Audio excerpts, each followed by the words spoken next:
start right here in the front. Ed, does the feeling of winning your first national championship meet your expectations?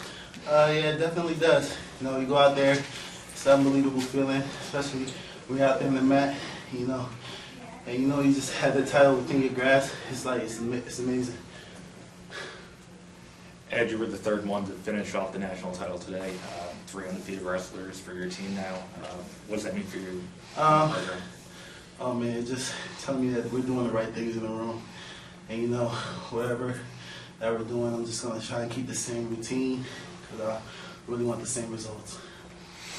Darren on the left. Ed, the whole wrestling community knows the crossface cradle's coming. What's your key to the move, and why can't anybody stop it? It's a move that I'm so confident in, so comfortable with doing. And every time I go out in the match, and I know that they're looking to fight that, and because, you know, it just got to a point where a lot of people, they just fear the crossface cradle. And it's just one of those moves where people, they just don't know how to react, especially when you put it on them and they feel how tight it is. It's just like, it comes as a surprise to them.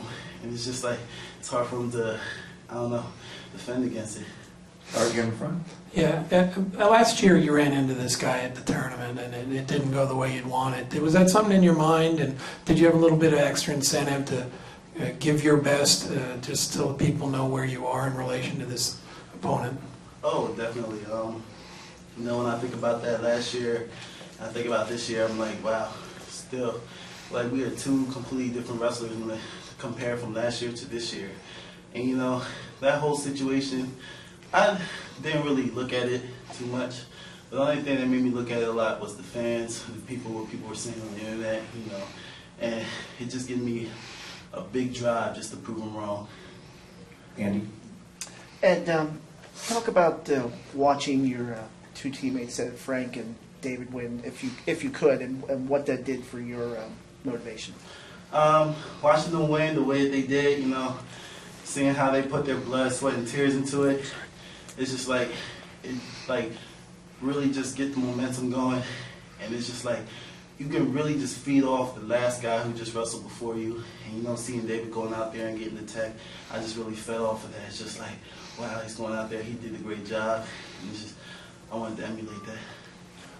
Ed, last night we talked about your journey from Harrisburg to Blair to Penn State. How different is this Ed compared to the one that left Susquehanna, you know, whenever it was?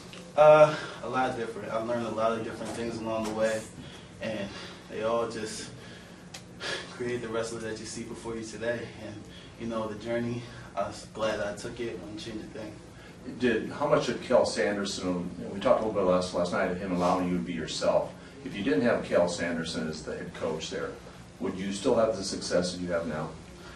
It's kind of hard to say because, you know, a wrestler doesn't decide to be good just by himself. You know, he needs people behind him to support him. And I'm glad that it's him. Any more questions? Ed, thanks so much. Congratulations. Thanks. Happy St. Patrick's Day.